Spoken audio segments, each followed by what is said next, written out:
And we are live. Welcome to Josh and Aaron Talk About Stuff. I'm Josh. I'm Aaron.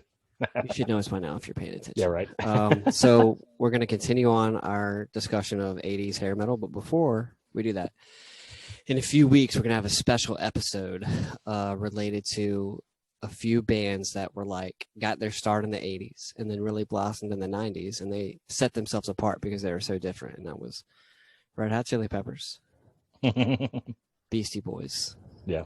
and Nine Inch Nails. They, all started in the 80s dealing with all that 80s bullshit and then really blossomed. So we're going to talk about them more in depth in a few episodes, but I just wanted to throw it out there that while the 80s was roaring and kicking, there were other bands out there that were changing music. There really were. I mean, and I was like, because I was just, as I mentioned to you the other day, I was watching a live performance of U2 from like the 80s, and so they were out there, in the 80s doing this kind of not the same thing. So there were those bands out there, and they got huge in their own right in the 80s. Yeah, no, it's fantastically. Yeah, they did. They exploded. Like the concert I watched was from '83, and they played it was like at Red Rocks, and Red Rocks is like a 10,000 person venue, and they didn't even sell it out. And now they're going to be showing a concert online here tonight, I think, from '97 from Mexico City. Yes. And there's like, I don't know, 100,000 people there. That's crazy to play to that many people. Yeah. Anyway. Okay, so anyway, we're gonna go kind of real specific here with some songs with the '80s that kind of like exemplify the era. And you want to take it first, or you want me to? You go for it. All right, so there's like 4 songs that I feel like if you want to know what the 80s were about, listen to these 4 songs. And some of them we've already mentioned before. So Def Leppard, Pour Some Sugar on Me. Yeah. Warrant, Cherry Pie. That song is just, it's just stuck there now, right? I can't stop thinking about that damn song. I know, it's so funny. That the YouTube video of Wild Side that I sent you, because that's the tour where they put Tommy Lee in the drum kit that went up and spun him in the air and all that stuff. And then Nothing But a Good Time by Poison. And Looking for Nothing But a Good Time. That song is just really upbeat, and it's just all about having a good time, Like I just don't remember that one. Ain't looking for nothing but a good time. Yep. Okay, there you go. Yeah, okay, there you go. As far as like fun goes, like Wild Side's actually a really dark song, but it's got a really good beat and guitar lick. But I think it definitely Pour Some Sugar on Me and Cherry Pie are really not antithesis. What's the other word? The epitome. The epitome or the prototype. Prototype of a fun, good hair glam metal song. Yeah. Really just like, this is what the 80s is about, which is really just a lot of excess, sex, drugs, and rock and roll. Yeah. And they did it real, I've said it, I don't know, 30 times last episode. Like, that's where you really get those huge stadium rock tours going with these bands, because it started early in the 70s, but then they, perfected it. Yeah. As far as like those big fun songs you think Quinn watching like over my shoulder when we were thinking about this, and it was like, I don't remember who it was on stage. A lot of leather, a lot of backup dancers, and he's just kind of like, wow. I'm like, yep, it's about just having a good time. It was definitely about having a sex, drugs, and rock and roll, man. Like they took it to the max then. Not saying that other eras didn't, but it was just like in your face with MTV blowing up. Absolutely. I think for me, the ones you said, the one probably that most categorizes the genre for me is probably Pour Some Sugar on Me. Like, it's a huge song. For me, when people talk about like 80s hair rock, that's the song that I think that song, and then a couple of the ones that I was going to mention are the ones that just pop into my head. It's funny that Cherry Pie really does, like, okay, so that damn song, man. It's just funny. It's just so, God Almighty. It's actually not one of the first ones that pop into my head. It's really not. I mean, it's because it was almost so. It's clowny. It's very clowny. It's almost clown. Yeah, that's it. That's the word. It's clowny, and they even approach it in a way that's really clowny. But man, and I forget how big it was. It was a huge song, and that video is just I went and watched it again, and they like the got a smile on the face, 10 miles wide. Oh yeah, no, it's just, and then the fire hose thing. I mean, Yeah. I don't even know, man. make a grown man cry. Make That's just funny, man. It's just a funny. it Crazy is, but it song. but it It's really so does. out there. But it really does though encapsulate, I think, a lot of what you think of when you think of 80s rock. And I know it sounds like, I know it probably sounds like I'm completely bashing it because, well, I guess I kind of am. We're passive aggressive about it, and maybe a sometimes little. aggressive aggressive. I don't love it, but there are some songs I don't truly dislike. I mean that they're, they come on, you're like, doggone it, it is catchy, Yes. and you can see why the genre was so popular. It's clash, it's flashy, it's flamboyant, it's and like you said, it's fun, and I think that's really what got people at the time, and still does to this day get people. There are still people out there that just love the stuff, and I think it's fun, Yep. So other than Pour Some Sugar, I mean, what are some songs that like when you're like, all right, tell me some songs that exemplify the '80s that are the fun ones? Not we'll get into the ballads in a little bit, but go ahead. For me, honestly, the first one that pops into my head is Dr. Feelgood. Yeah, I love that song. It's got a dark, that's all about drugs, man. Yeah, I know, but it's I don't and that's the thing. Even the songs they wrote about drugs were like fun. Yeah. And I think that's the difference though between bands like that and Guns N' Roses, because then like Guns N' Roses did Mr. Brownstone, which is not fun. I mean, it is dark. That old man, he's a real, Yeah. He used to do a little, but a little didn't do it, so a little got more and more. I mean, that is a dark song about heroin and and so Dr. Feelgood, Unskinny Bop. What is that song about? I don't know. I don't know what that song is about. I don't know what that song's about. Nobody knows what that song's about. That song, the rumor has it. Well, I'm not even gonna go to the rumor. If you're interested in what it's about, go look it up. It's really rude. It's really rude. Because I don't know. I've never thought. Well, like my understanding of what the song is about is really quite rude. Yep. So yeah. Yeah. I'm trying to think. I think that we Dr. Feelgood, Unskinny Bop, Pour Some Sugar on Me. Those are really the ones I think that immediately just spring to my mind when somebody says, and then yeah. He's bugging me, so I got to put him on my lap. No, it's all good. Bring him on, guest host. And then it gets into the ballads, truly. Then I start thinking about the ballads, and those really start bopping into my head. Yep. Those 80s ballads.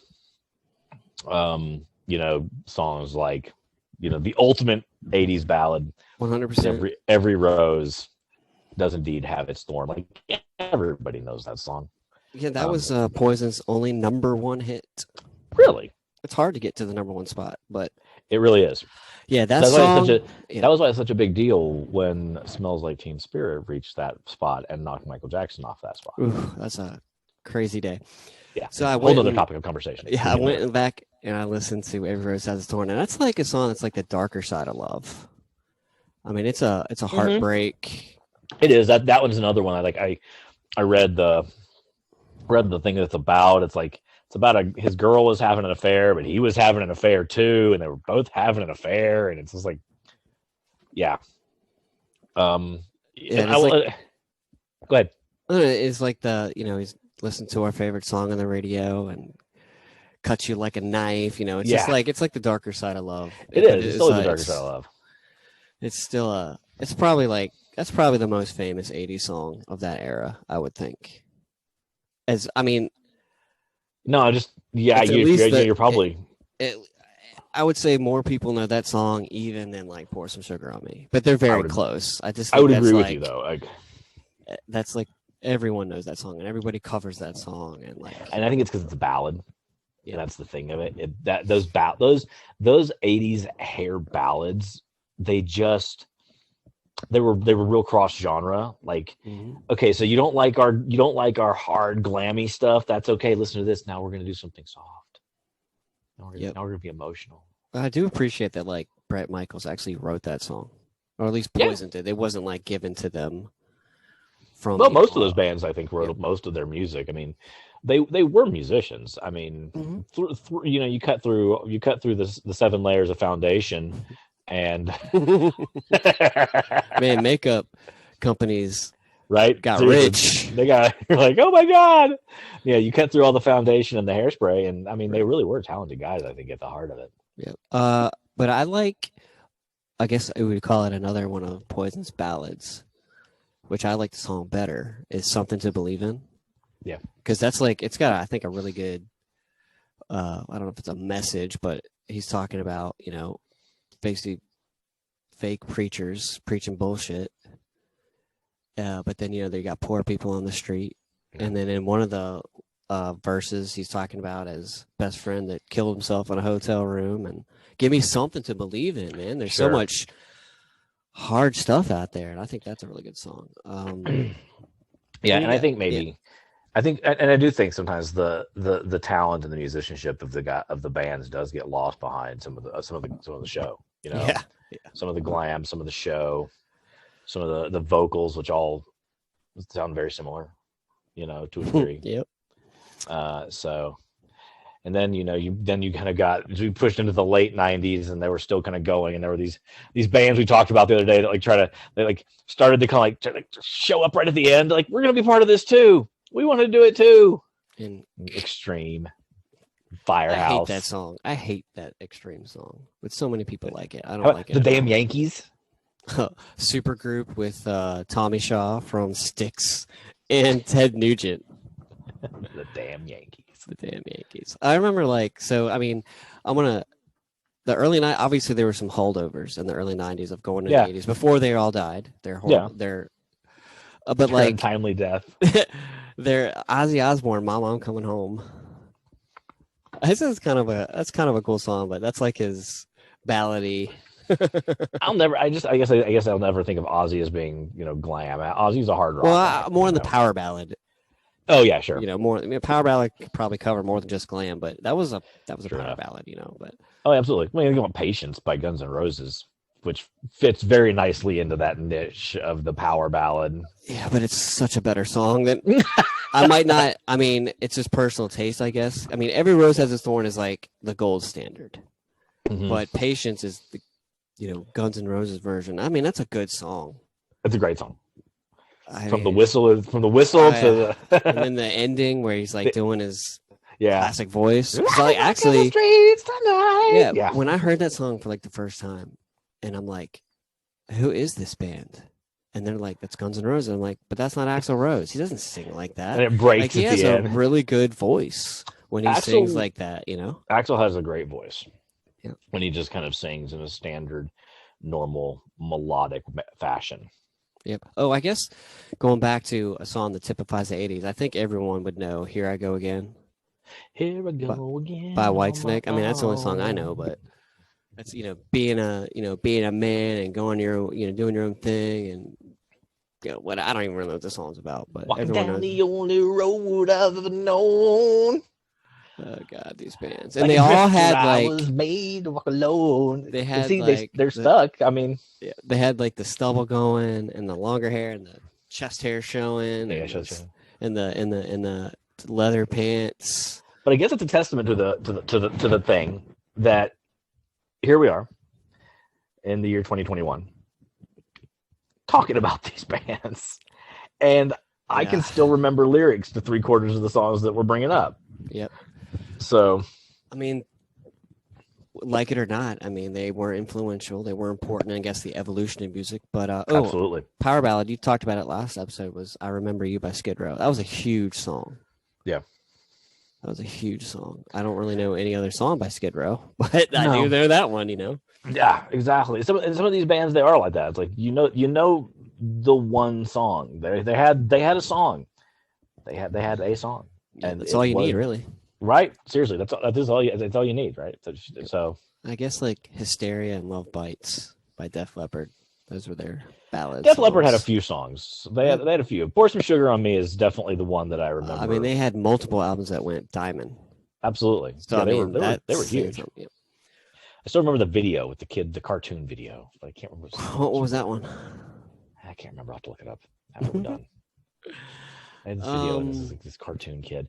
But the fact of the matter is, we owe these bands for the arrival of our music that we love, to a degree. We'll talk about in a few weeks. Yeah. Because it's like I think the stuff that we like was a response to this. Yeah, like a reaction to. It was. I think it was a reaction. So. Yep. I did in some of my research. I guess we've got to mention. I think as far as like the big hair bands, I don't know much by her, but Lita Ford, I guess, is like could rock just as hard as the dudes. I remember. Yeah, I remember. I remember her. I don't remember anything by her, but if memory serves, she was a part of the band The Runaways, I think, before she got her start as Lita. Before she got her kind of her solo thing, she was with. Yep. And then I guess Heart kind of 80-ized themselves. These dreams. It was just an interesting era for music because that's what was the most popular stuff out there. But there were these bands that existed on the underside of it that we will talk more about, but that bear mentioning because the glam metal, the hair bands definitely became it's the most identifiable aspect of 80s music. Like you ask somebody to name you a musician from the 80s, and if they don't tell you, I don't know, if they don't tell you Michael Jackson or Madonna, they're probably going to tell you Poison or Motley Crue. I mean, it's what you. How many people do you think could actually name actual members of bands of 80s hair metal bands? I think that's. I know I've had trouble naming more than a handful. Yeah, like, I mean, I was like name like Nikki Sixx and Tommy Lee and Bret Michaels, but that's about where it stops, to be completely honest. I just forgot the guy's name of Def Leppard. I think it was Joe. It was the lead singer, guys. And I know that I just looked him up, but see, that's how they're more of like the band rather than the individuals in the band, except part for the ones that you named. But I just remember, the guy got his arm chopped off in Def Leppard in a car accident, but then he learned how to play with one arm. I'm sorry, but this is the way you phrased it. I apologize to anyone watching. I'm sorry. I wasn't laughing at the fact the man lost his arm. It was more my. I don't know if he got chopped off. It had to get. He lost his arm in a car accident. My delightful compatriot, the way he phrased that, just struck me as funny. But he persevered. But I don't know. I guess it's harder to know the individual members of the band. I mean, I know Zach and Tom from Rage Against the Machine, but I don't know the other guys in the band. That just could be a personality. No, I'd struggle to. It's like I'd struggle to get the other two guys too. I think that's probably other than the Beatles. You can't name all the members of a band unless they're your band and you like them. Unless they're your band, yeah, no, absolutely. Like I can name all the members of like the bands I love, but outside of the Beatles, it's pretty hard. I mean, and if you ask me the name of the Beatles, and it's even a general music fan, we'll go as John, Paul, George, and Ringo. It just rolls off the tongue. It just rolls off the tongue. It's John, Paul, George, and Ringo. It's just. Yep. I guess any final thoughts about the decade of decadence? I'm thankful it happened because without it, we don't have some of the stuff that I do love. Yeah, and like I said, there were some great bands there were some great bands doing some interesting things at the time, and they were probably in response to it as too. I mean, the fact is, U2 was doing some really interesting things. Their biggest album comes out in '87, and it's so not a hair metal album at all. Mm-hmm. Joshua Tree, it's and again, it's almost in direct defiance to the hair metal scene because Joshua Tree is everything that hair metal's not. Joshua Tree is this really earnest album about searching for answers, with and in the end they weren't bad bands. They just candy. So there were people like you and me that needed more candy. It's candy. Oh, that was nice, but not very filling. Yeah, I guess I would say it was a era of excess, and with every era, the market gets flooded until you need something new. And even the 90s get flooded near the end where Oh man, we're so still- bad. There are so many like wannabe Eddie Vedders that popped up towards the end of the 90s. It's just not even funny. Yep. You're like, Yeah, I wonder who you're trying to sound like. right. Or why did they get a record deal? You Right. know, there's some bands that And it's like, but you know exactly why they got a record deal. right. Yeah. All right. So thanks for listening to. Thanks for listening.